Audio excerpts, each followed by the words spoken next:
Hello, Tim from Fairplay now on the 26th of August 2022. Got a slightly different one for you today, thanks to a very interesting conversation I've just come away from having.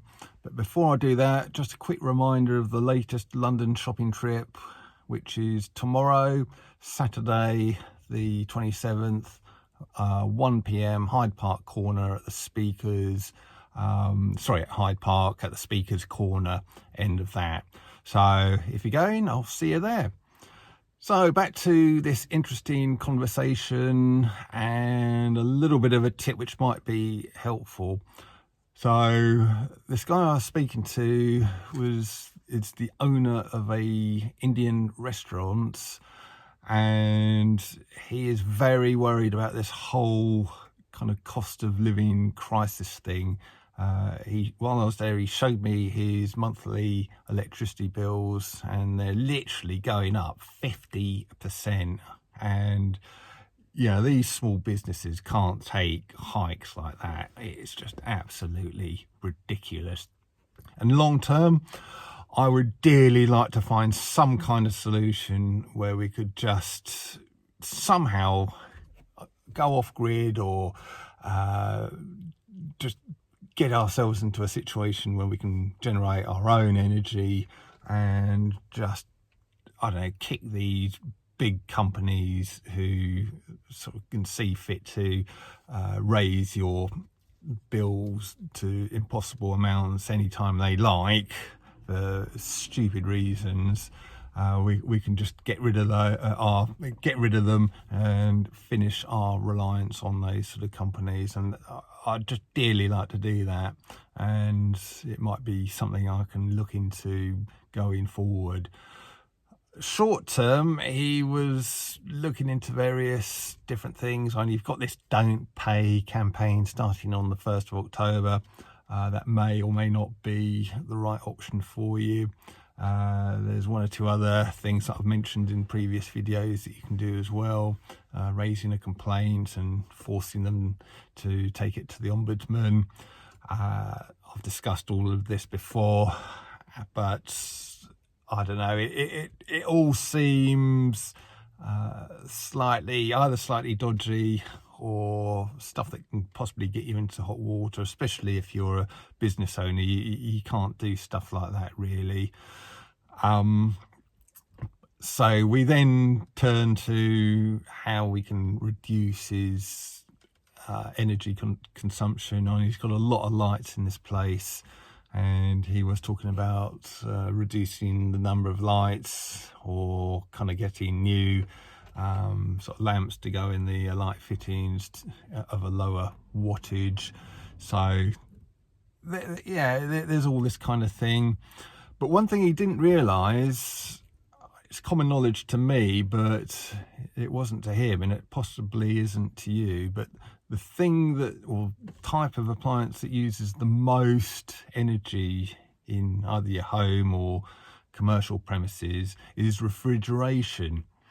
And it uses overall a lot more than lighting, any kind of other type of electrical appliances, purely and simply because they're on absolutely all of the time, 24 hours a day, 7 days a week, 365 days a year, whereas other appliances are only on for an hour or two, or sort of briefly, or sort of at the most 4 or 5 hours a day, or whatever it might be. But your refrigeration is on all the time. And he was saying he's got no less than 7 fridges and freezers in there, some of them really big ones. And I just said to him, well, if you can somehow reduce your stock slightly and rearrange sort of things and the way you do things, maybe you can sort of get that number from 7 down to 6 fridges, turn the 7th one off, and you're going to be looking at a good saving there. So certainly if you're running any kind of business, that might be something that you can do as well. It's a bit more difficult if you're in a domestic property.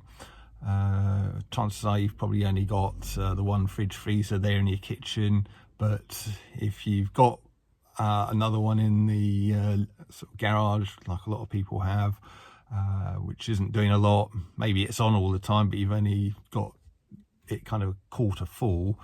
Maybe do some rearranging and get that thing switched off.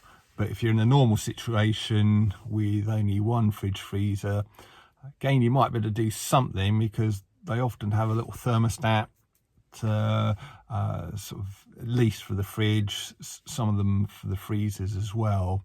And you might find if that's on maximum, it's far too much. You don't need to have it on maximum.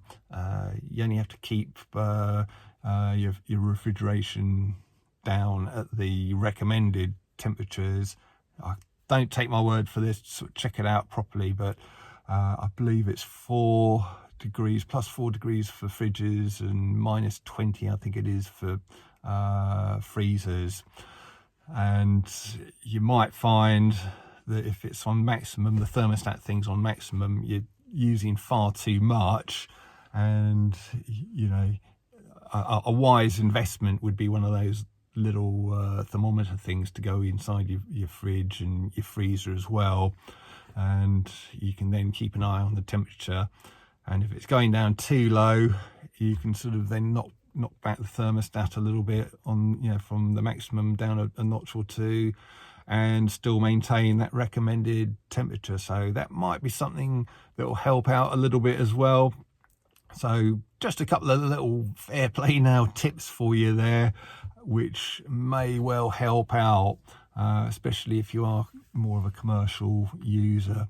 But you might find there's some savings to be had even as a domestic one as well. I know this is all, we shouldn't be having to do stuff like that. We shouldn't be having this worry. It's the powers that shouldn't be, and they're sort of silly games. And like I say, the long-term solution would be to just kick them into touch. Do stuff that really hurts them, like going off grid and coming up with your own energy solutions, however that might be achieved in the future. But short term, just a couple of tips for you there that might help out. So I'll leave it, and I'll be back tomorrow. And if you're going to London, see you there. Tim from Fair Play Now. Thanks for watching.